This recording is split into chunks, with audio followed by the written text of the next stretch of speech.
तो हम लोग इंट्रोडक्शन ऑफ ट्रिग्नोमेट्री पढ़ रहे थे और हम लोगों ने कुछ एग्जाम्पल देखे थे और उसी एग्जाम्पल का एक और थोड़ा सा क्वेश्चन आ गया, थोड़ा सा देख लीजिए।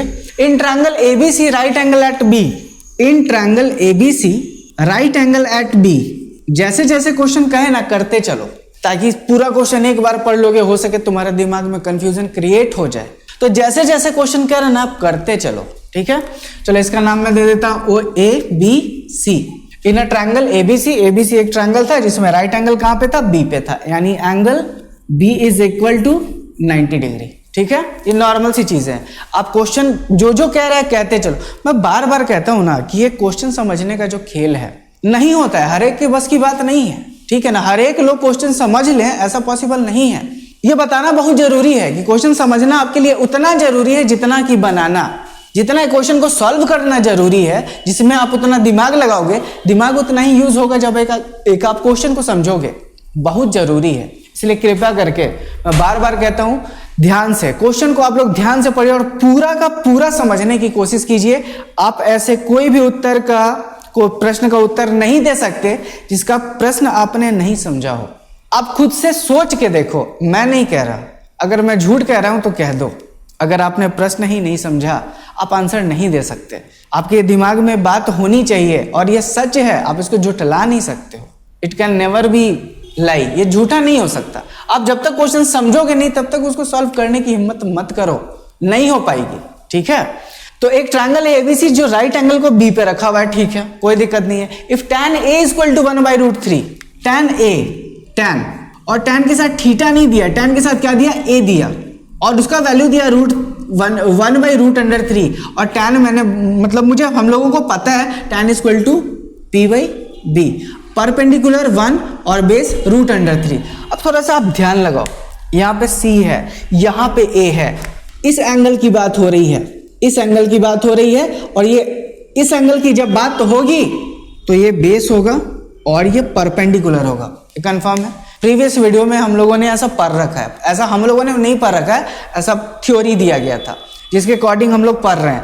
ये बेस होगा और ये परपेंडिकुलर होगा क्योंकि एंगल ए के पास है। जिसके पास एंगल होगा, एक तो हाइपोटेनियस फिक्स है, चाहे वो यहां हो चाहे वो यहां हो, और दूसरी तरफ जिससे अटैच होगा वो बेस का काम करेगा। बस इतना ही ध्यान रखना।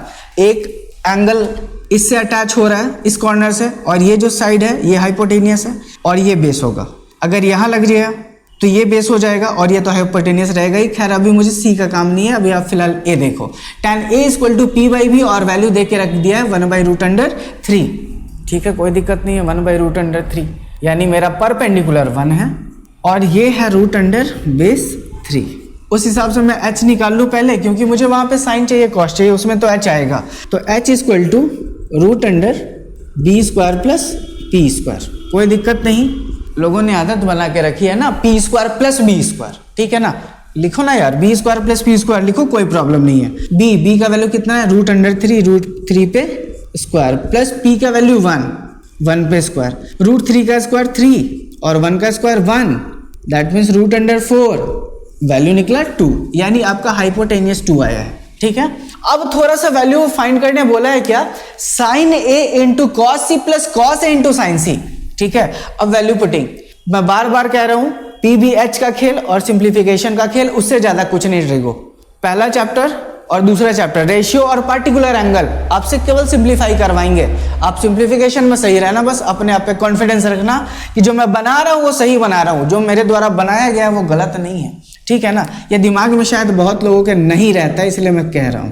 और ये भी बात बहुत सही है, ये बात बिल्कुल मैंने बिल्कुल सही बोली है, मैंने नहीं कही। मुझे फील होता है कि इंसान ना एक्सपीरियंस से फील करता है, कुछ सीखता है। एक्सपीरियंस, मैं अपने बचपन का लाइफ यानी अपने स्टूडेंट लाइफ को देखता हूं तो मुझे याद आता है कि मैंने गलती क्या की, मैंने गलती क्या करी, या कुछ ऐसा क्या हुआ जो टीचर ने थोड़ा बहुत छोड़ा, जो कुछ उन्हें बताना चाहिए था लेकिन वो बता नहीं पाए। वो अगर बता दिए होते तो काश आज ऐसा ना होता। तो बहुत कंडीशन को फॉलो करते हुए मैं बस यही सोचता हूँ, मैं सच बताऊं तो मैं ये बताने से पहले मैं होमवर्क खुद का कर लेता हूं कि मुझे बताना क्या क्या है। ये जरूरी है, मैं कितना आसान कर दूं, मैं तुम्हें कितने जल्दी एक्सप्लेन करके समझा सकूं, ये बहुत जरूरी है। और इसमें तुमको मेन रोल क्या निभाना है, तुमको क्या ज़्यादा याद रखना है, ये ज़्यादा मैटर करता है। और मुझे वही बताने में कुछ ज़्यादा मज़ा आता है, मैथ्स तो कोई भी बता देगा, ठीक है ना। तो साइन ए, यहाँ पे जब साइन ए की बात हो रही है, तो जब अगर साइन ए की बात हो रही है तो बेस ये होगा और परपेंडिकुलर ये होगा। तो ठीक है, अगर साइन ए की बात की तो p by H 1/2 into cos C. अब ये कॉस कह रहा है कि मैं एंगल सी पे लूंगा, तो ठीक है, अगर सी पे आप एंगल लोगे तो ये हो जाएगा परपेंडिकुलर और जो आपके पास है वो रहेगा बेस, b बाई एच यानी 1/2 प्लस कॉस ए। अब कॉस कह रहा है कि मेरा एंगल ये रहेगा, ठीक है, तुम्हारा एंगल ये रहेगा, तो तुम्हारा बेस ये रहेगा यानी √3/2 इंटू साइन सी। अब कह रहा है साइन कि सी को मैं लूंगा, ठीक है, तुम साइन सी को ले लो, तो √3/2 p बाई एच। जब एंगल यहाँ होगा तो ये बेस होगा और ये परपेंडिकुलर होगा, उस हिसाब से साइन √3/2 जाएगा, √3/2। तो 1 × 1 1, 2 × 2 4 प्लस √3 × √3 = 3, 2 × 2 = 4, यानी आप एलसीएम फोड़ लो क्या, आपको लेना ही पड़ेगा, ठीक है। ये रहा आपका आंसर 1। तो ये रहा सिंप्लीफिकेशन, ये है सिंप्लीफिकेशन, ठीक है। ये था ट्रिगोनोमेट्री यहाँ तक और यहाँ सिंप्लीफिकेशन, ठीक है ना। मैं बार बार कह रहा हूँ, अगर सिंप्लीफिकेशन खराब है 9th 10th 8th के बच्चों का, कृपया करके 2 से 3 दिन लगेंगे, आप कर लो, नहीं तो ये 2 से 3 दिन बहुत भारी पड़ने वाले हैं। इतना एकदम क्लियर करके रखना, सिंप्लीफिकेशन, बोडमास रूल, ये सब आपके दिमाग में होने चाहिए। वो मैथमेटिक्स का जड़ है, वो बेस है, अगर वो खराब हो गया नहीं टिक पाओगे भाई, किसी कंडीशन में नहीं। लाख थ्योरी तुम याद कर लो, यहाँ पे गलती कर दोगे मार्क्स तो कटना तय है, ठीक है। तो कृपया करके आप सिंप्लीफिकेशन आप तैयार कर लो, 2-3 दिन बनाओ, मस्त बनाओ, खूब बनाओ, ठीक है।